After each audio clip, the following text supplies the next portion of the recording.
Welcome back to the Stories of Northern Life podcast, brought to you by the Sault Ste. Marie Museum.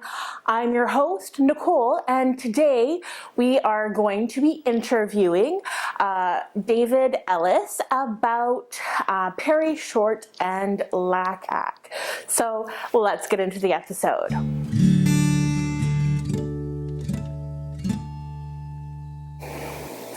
So as I was saying, today we are going to be interviewing David Ellis, architect, about Perry Short and LACAC.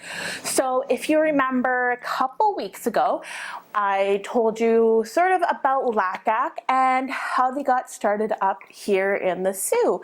And one of the big people involved with that was Perry Short. So we are going to be learning more about him and a little bit more about how LACAC got started and David's involvement with that. So here's the interview.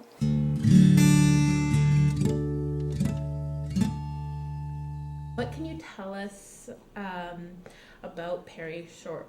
Was he born in the Sault? No. Perry had an education that every architect in the world would be jealous of. He went to school at the Glasgow School of Art, designed by Mackintosh, which is the most famous school of architecture, in my opinion, in the world. And he was born in Scotland, and he went there, got a diploma. They didn't have degrees in those days, sort of like OCAD. Now they have degrees. They used to be diplomas. Mm-hmm. And it was an art school. Architecture was just one little division there somewhere. And yeah, I'm jealous of that. I went to see the building. Oh my God, what year was that? Oh, good 20 some years ago. Yeah, anyway. Actually took the kids. Yeah. It was almost exactly 20 years ago, I think. Yeah. He has very strong Scottish roots. If you ever known him, he had a very strong accent. He would go back every year to walk the hills, as he said, and his connection never ever left. You know, he would always go back. And although he was an architect, he really wanted to be a stage designer.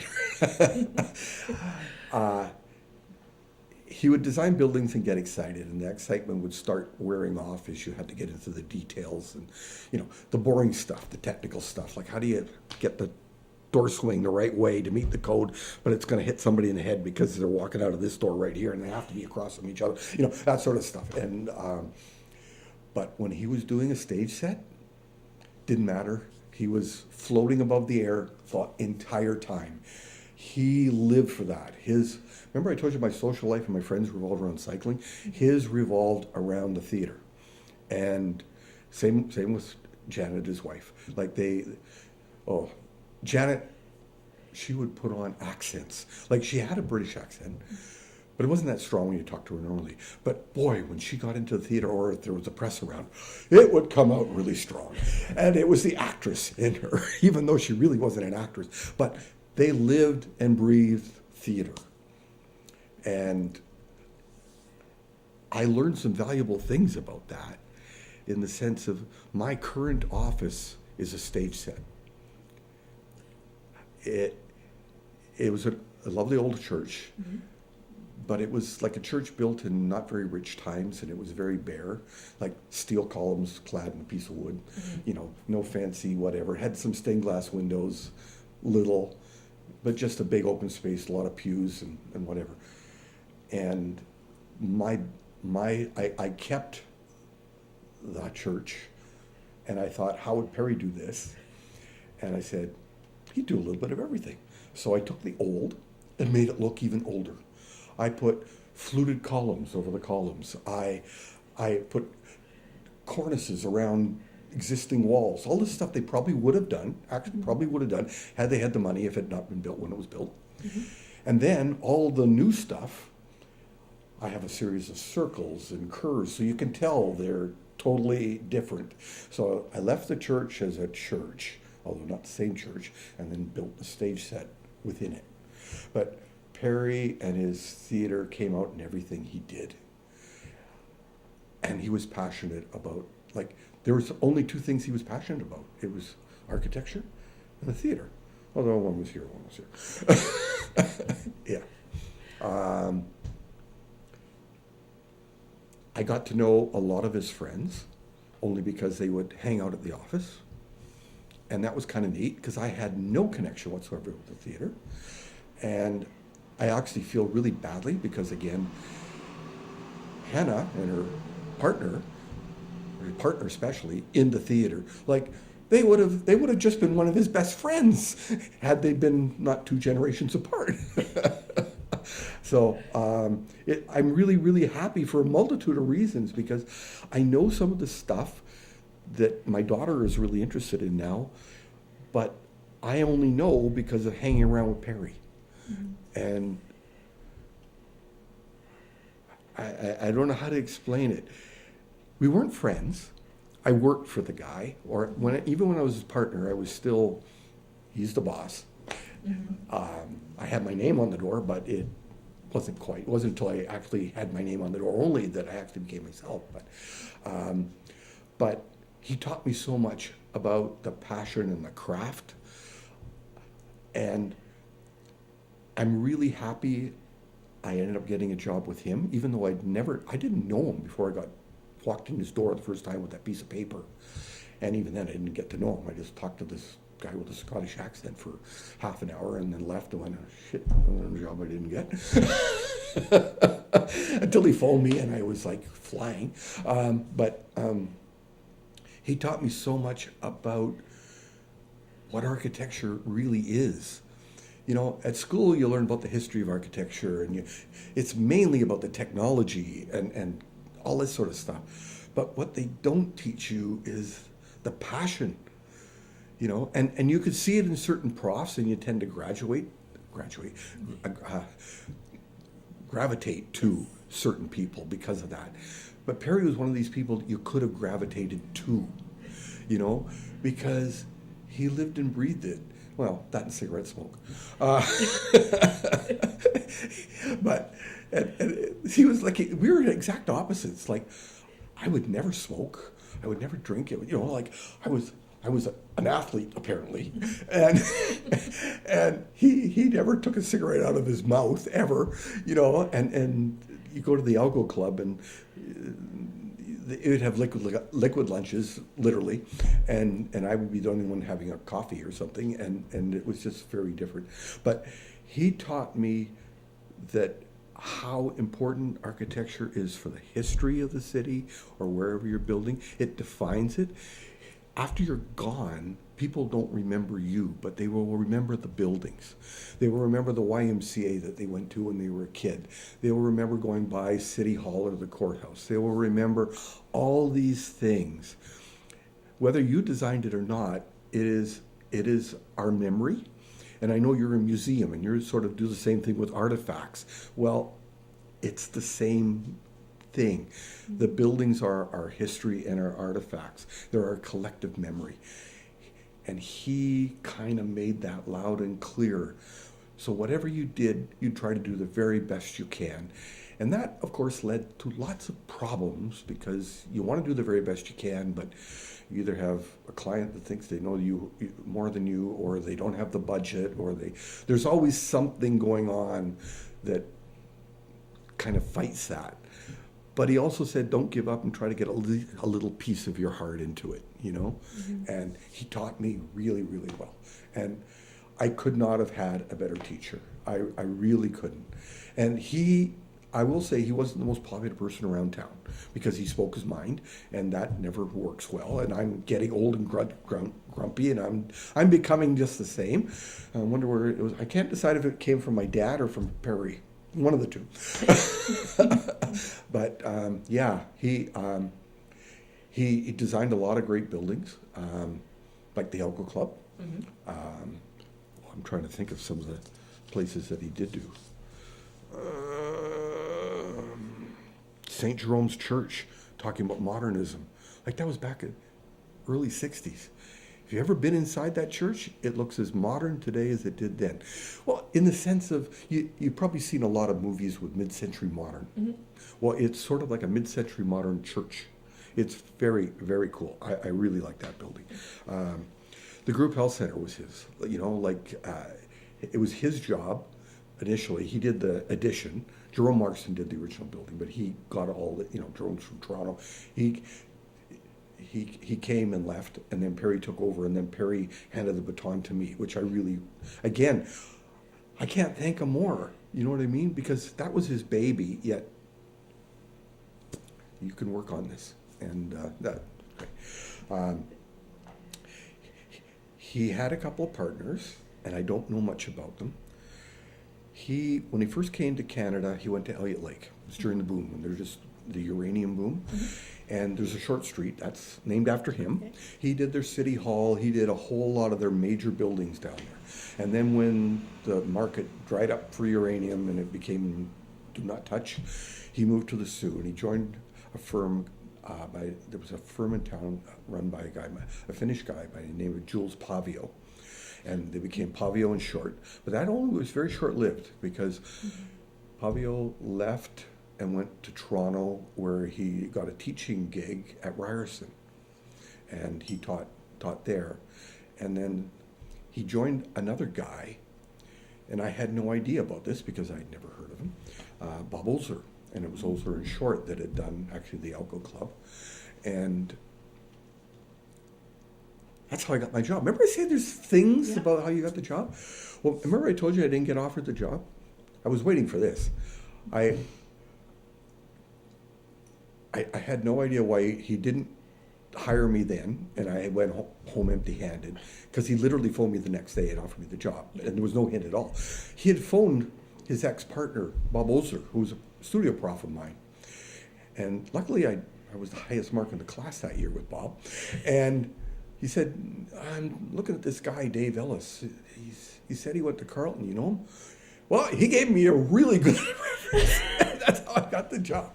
But Bob was only, see, in those days, and it's one thing I really enjoy about the School of Architecture, you didn't give up your day job. In fact, they didn't want you to give up your day job, because then you'd fall behind on technology, on everything. So the profs, they'd be a prof for 6-7 months or whatever it was, and then most of them would then work in a real office for the 4 or 5 months you had off for summer. And so that's what Bob Ozer did. He actually had worked there. There was another prof that I had who was really into archaeology, like really, really old buildings, and he would hold summer schools for the rich kids that could afford, didn't have to work, and they would go to Rome, or they'd go to, to Machu Picchu, or wherever, all these places, and you just left after that. But anyway, so he went through a couple of partners. I was his last partner, and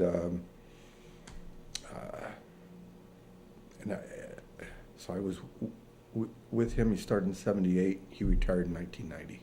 So we had 12 years. Yeah. And he became an architect. Next question. Unofficially, while in the Air Force during the Second World War. And I actually, until I started doing the math, once I got this, I hadn't figured it out. Second World War started when he was 14 years old. By the time the war ended, he was already in the RAF as a glider pilot. And he would do drawings for, things, like a latrine or whatever they were doing on the Air Force bases. So the war only lasted 6 years, so at most he was 20 in his last year, but he joined early. I had no idea how early. And so once the war ended, that's when he ended up going to the School of Architecture. Okay. But, geez, maybe I did get the aeronautical engineering after all. And my son's a pilot. Anyway, it all rubbed off. There's airplanes everywhere I go, including flying in them, yeah. Then what was his favorite project, or what one was he most proud of? I think the two that I mentioned would be the Algo Club and St. Jerome's Church. Okay. But what brought him the most notoriety was Group Health Center. and which eventually worked for me too. But I think he was most proud of St. Jerome's.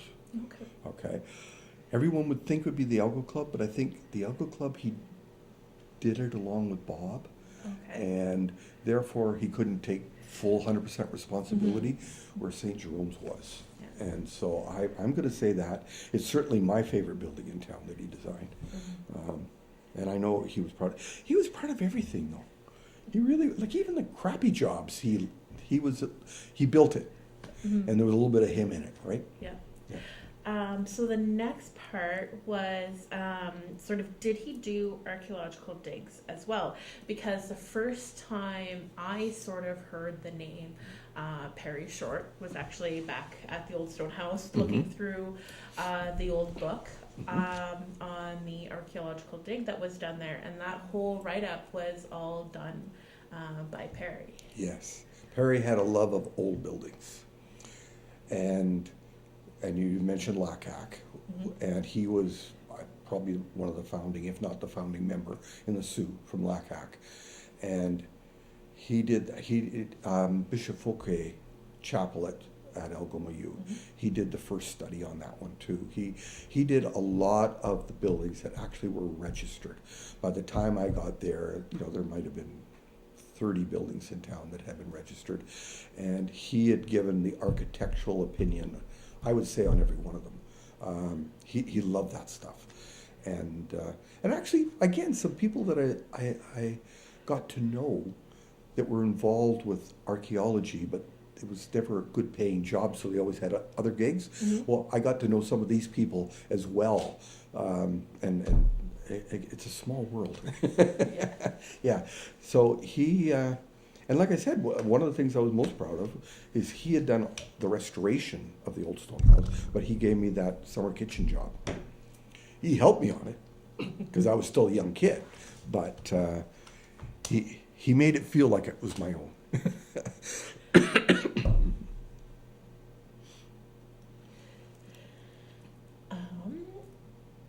So, did Perry have sort of an architectural style?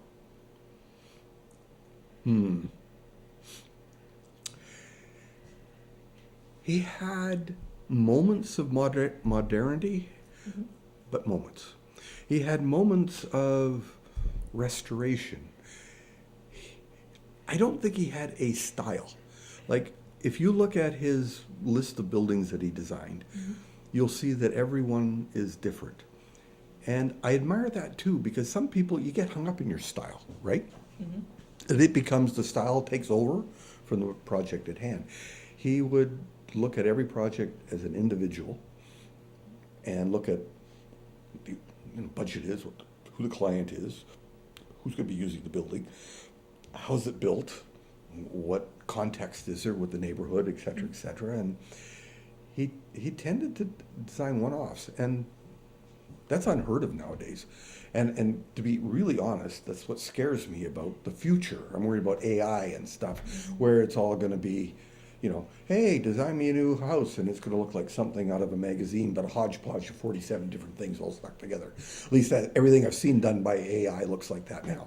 But I have a feeling at some point it's going to get there. So he didn't really have a style. He had a process. And do you know sort of why he loved architecture, or why he became an architect? The why, I don't know. It may just because he was immersed in it. Like, if you've been to anywhere in Europe, really, we build temporary buildings in North America, which drives me nuts. They build buildings, if it doesn't last a couple hundred years, it's crap. And so you're surrounded by it every day, everywhere you walk, you're surrounded by that. And like, we were in Luxembourg in January, and my nephew lives there, so we went to visit my nephew. And the old part of the city is the old part of the city. It's quaint, it's lovely, it's gorgeous. But up on the hill, it is the richest country in the world per capita. Okay, not gross, but per capita. And it's all modern, but it's really, really good modern. Like, it's not just a skyscraper to be a skyscraper. You know what I mean? They're really good buildings. And so I think part of the reason is because they understand, everybody does. Not, you don't have to admire architecture, but everybody understands quality. And they understand something that's not just done so it looks good today, and, you know, like the postmodern movement in North America, you know, which is crap. But anyway, and I hate to say it, but that building was done postmodern because that's what they wanted.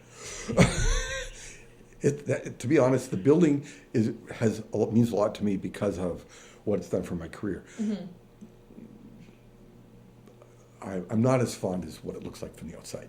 Inside's kind of cool, but dated. But anyway, regardless of that, so I think you grow up with it, coming from a European background, you know, and every country has its own architectural style, we'll call it, but every European country I've been to, which is probably 25 or so, they all cherish the old stuff, and you know, some countries are richer than others, and you can tell just by looking at the architecture. They almost always have a lovely old past, but their present condition today can be read very easily into what you see the new stuff being built. Yeah, and so I think he came from that. I knew he always had a love for the theater, and that may have been part of the impetus too, but I really don't know. That's a question I never did ask him. I gotta bring him back. I need a seance today. So you already sort of mentioned that when he was sort of designing things, he wanted to sort of make it so that building lasts as a piece of history. But was he sort of trying to preserve history? And this is where we can sort of get into his work with LACAC. And I think LACAC was an outlet for him because, as a practicing architect in Sault Ste. Marie, you don't get to build lasting buildings. You know, like I said, somebody wants something that's in your face and cool. You know, the minute someone says, you know that they just want something that would make a good front page of the newspaper and then quickly forgot. Yeah. And I think the LACAC brings back, well, the history that he had, like his growing up. You know, it was that desire, and he was passionate about that too. Like I said, he was passionate about everything, including his cigarettes.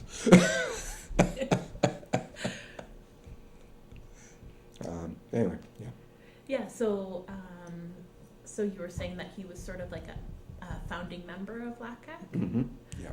And so do you know like how sort of LACAC got started up here in the Soo? Because there's not too much documentation of like how it got started, what they were sort of trying to do here. Yeah.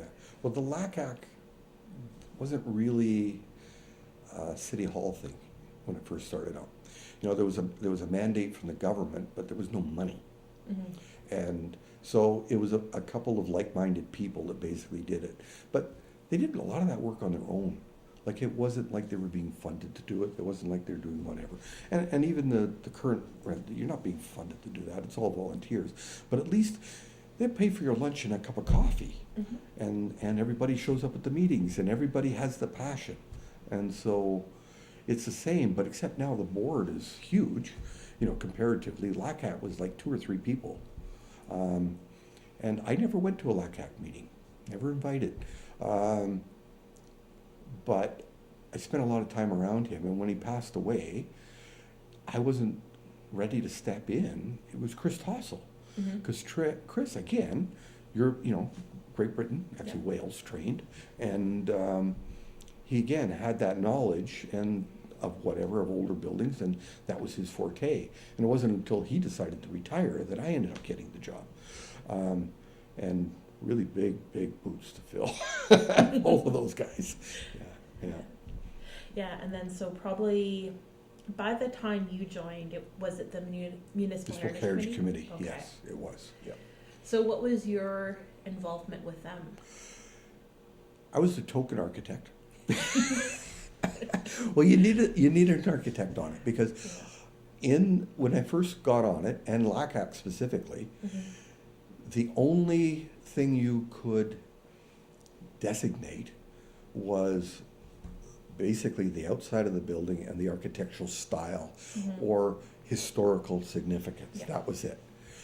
And so I could tell them that it's a Queen Anne house or it's whatever, and so I got those jobs. But I'll be honest, a lot of the stuff that we didn't really designate a lot of stuff after I got on there until they changed the definition and they could have a thing called cultural artifacts.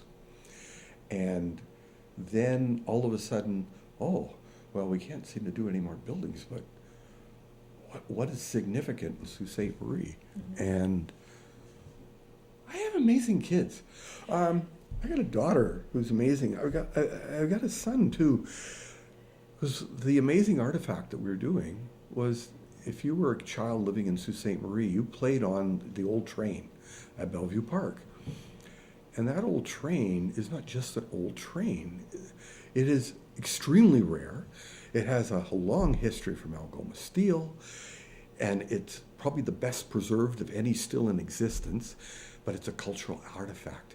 And significantly so, because historically and industry-wise, it was one of the mainstays of Algoma steel, but it became basically a cultural one when it moved to Bellevue Park.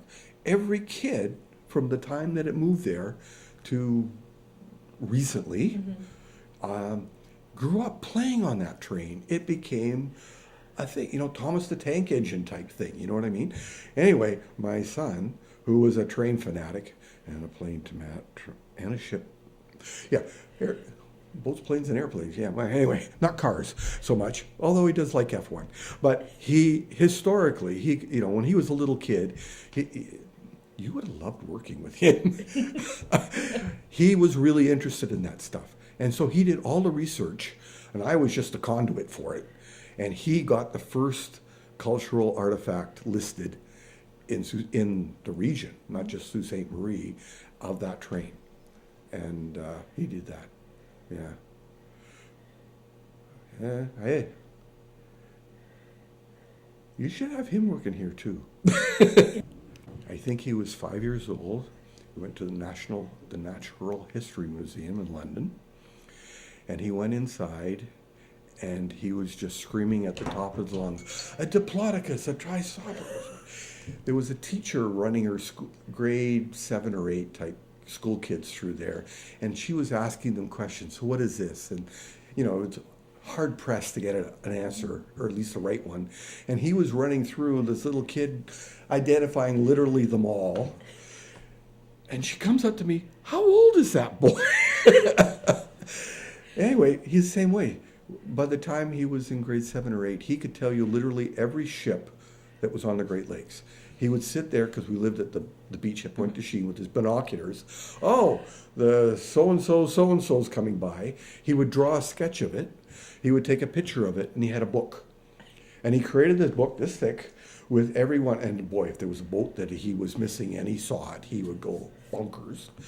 But he was the same way with aircraft. He was the same way with trains, like the National Train Museum. We had to go to York, England, to go see the replica of the last built steam train in the world that they were building up there.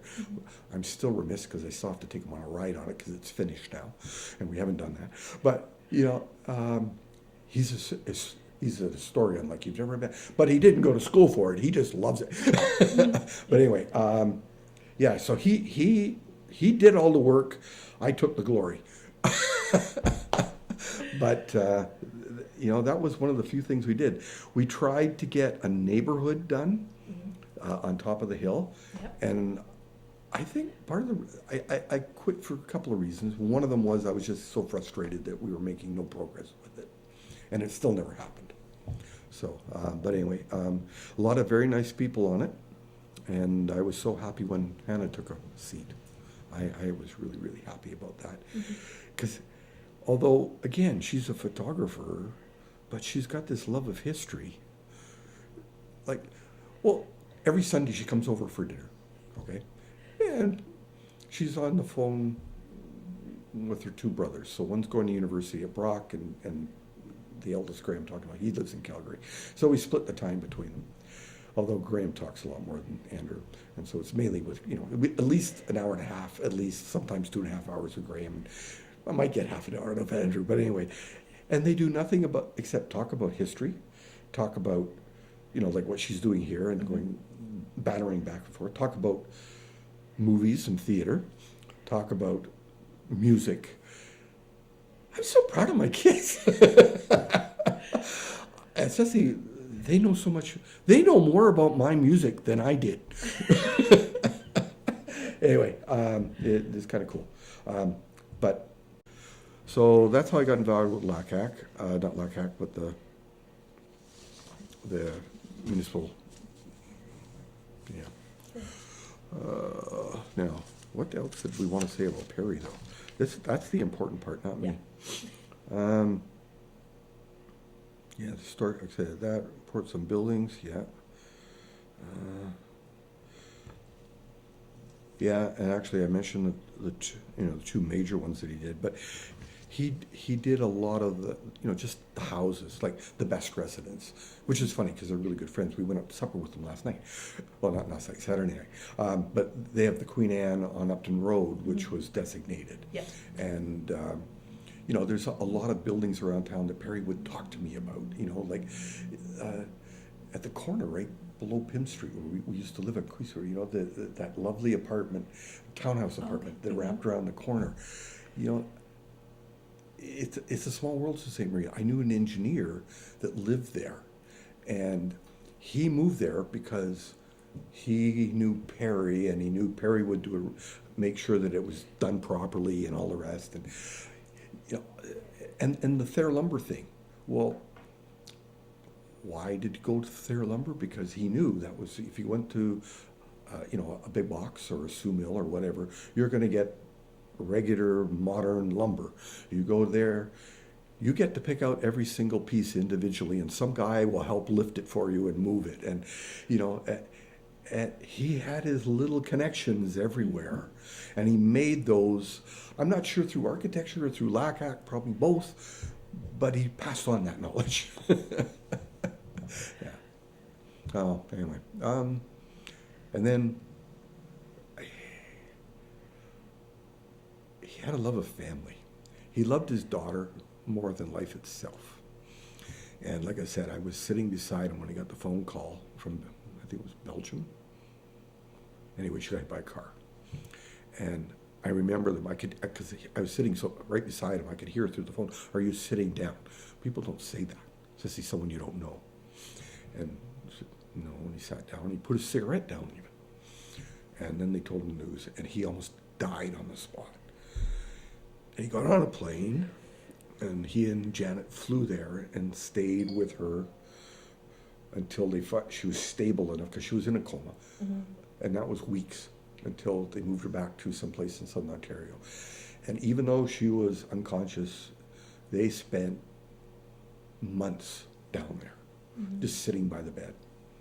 And then near the end, they would take turns, and then, Perry had to get back to work. But whenever he had a free moment, he'd drive down to Toronto for the weekend, whatever, and always there.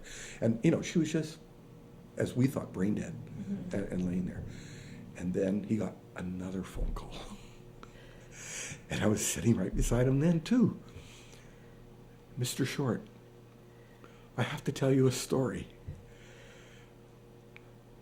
And it said, the nurses, even though they figure they're brain dead, they talk to them. They said it's good therapy. They may still have some cognizance, and they may understand. And so we don't just change the linens and do whatever. They talk to them.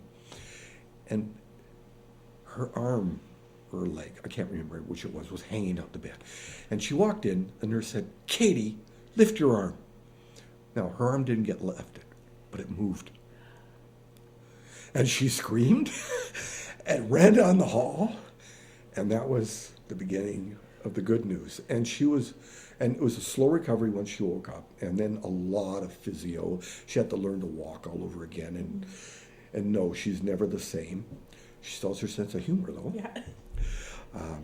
But no tonality in her voice. It's all loud and whatever. And, you know, but Perry was reborn.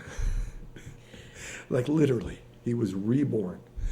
And I was so happy that happened before he passed away, you know. It just, he was a different man. Like he had always told me, and this was before the accident, I would never get rid of him because he loved architecture so much. He was never going to retire. And I'd walk in one day and find him, oddly enough, he said, flopped over a drawing board dead. And he said, that's the only way you're going to get rid of me. And then computers came along, and he did not want to learn computers at all. He still drew by hand while everyone else was working on a computer, and which was odd, but he just refused to do it. But because she was back, David, I'm turning 65 in 2 months. I'm retiring. Like, what? Like, and I'll guarantee you, had she not got better, he would have consoled himself in his work. Mm-hmm. Guaranteed. Absolutely guaranteed.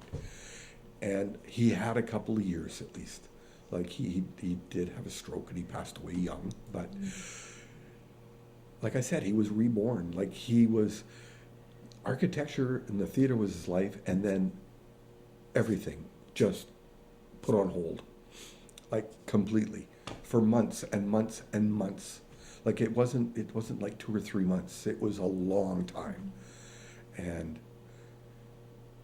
he was alive again, and everybody that knew him was so happy. Like everyone knew how important this was to him. And let's face it, every mother or father and their children, like they're inseparable, right? Mm-hmm. But seeing someone going through this is just awful. And it teaches you life lessons, how important your kids are to you, and the kids, how important their parents are to you. You know what I mean? Anyway, I'm so happy that he had those final years of happiness. You know, yeah. So, anyway, I had to tell you that story. Yeah. Since I am crying, I'm sorry. It's okay. And I may need one of these. Yeah. Yeah. Oh, anyway, I don't know. The official reason he quit was computers. And I'll stick to that story. Yeah. All right, so we will leave it off also with this last question. Yep. Mm-hmm. If we were to do an exhibit on Perry, what do you think the title of the exhibit would be? And then All the World is Stage. And then what would 3 artifacts be? For him? Yes. I know kicking around somewhere there's got to be some of his drawings of the stage sets. That is the one regret that I have, is when I quit the old firm, mm-hmm. I left all the documentation from myself, from Perry, from Pavio and Short, Pavio, all that history in the basement of our building on Queen Street. And when they moved, I understood they just threw it all out. So I don't know if there's much left. Katie may have something. Okay. Katie may have something. I would be more tempted to do a stage set drawing than a building drawing. I do have a sketch, a copy of a sketch that he did of Bishop Fouquier Chapel.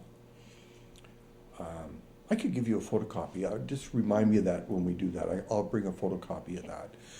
He was actually quite a good artist because he, again, no computers. It was all by hand, right? He did beautiful pen and ink stuff, really, really gorgeous. And he had a very unique architectural style. You know how people print on drawings? Not Perry. He did it longhand. But it was so legible, unlike mine. Like, you can read my printing, but when I write, it's only I can read it.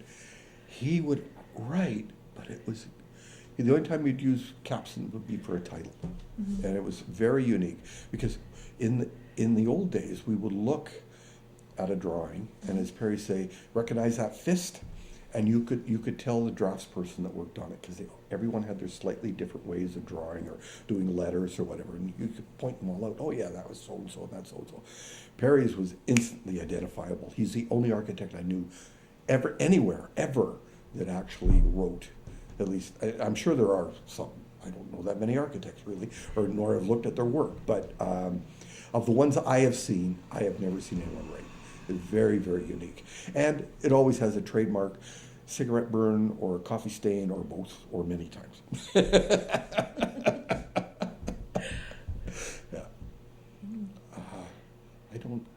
I might even have the odd drawing kicking around somewhere. I gotta look. Because I took with me I was working on a few projects when I first left. And I think one of them might have been one that he had done years ago. So I might have a drawing. It wasn't anything very exciting, but I might have a drawing. But I do have that one sketch of Bishop Fauquier. Mm-hmm. The third.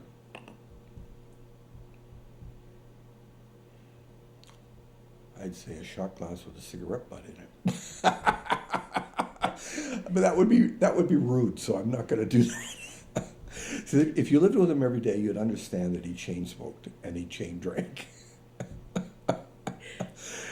And a lot of people wouldn't notice, because did you ever watch Mad Men?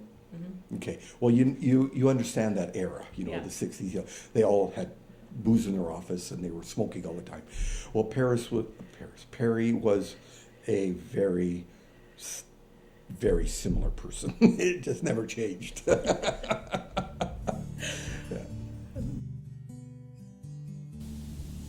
Have you been to your local museum lately? Visit us at the Sault Ste. Marie Museum, located in downtown Sault Ste. Marie, the one with the big clock tower on the top. Our hours of operation are 10 a.m. to 4 p.m. Tuesday to Saturday. We have 3 floors of exhibits that we constantly work on updating. The whole family is welcome, as we have activity sheets and scavenger hunts with prizes for every kiddo, a discovery gallery full of hands-on learning, and more interactive elements scattered throughout the museum. And don't forget to come say hi and let us know you're a listener of the podcast. Hi, I'm J.L. Fizzell, and I write and publish poetry inspired by nature and the art of being human. These are some of my words. One of the things I find myself writing a lot about are trees. Because whether you're in the forest or your backyard or somewhere in the city, chances are you'll be able to find a tree. And it just gives you that moment to stop and reflect on the tree and everything that it is, and let it remind you of everything that you are. So this poem is about trees, and it's called Waiting for Battle, and you'll find it in my 4th book, Human Nature. The trees offer warning just before the calm becomes cacophony, for the leaves will always tell you when a storm is over the horizon, exposing their underbellies as if to say, "You don't scare me." I hope that this poem took you somewhere inside yourself that you needed to go. You can listen to my story here on the Stories of Northern Life podcast. Links are in the show notes.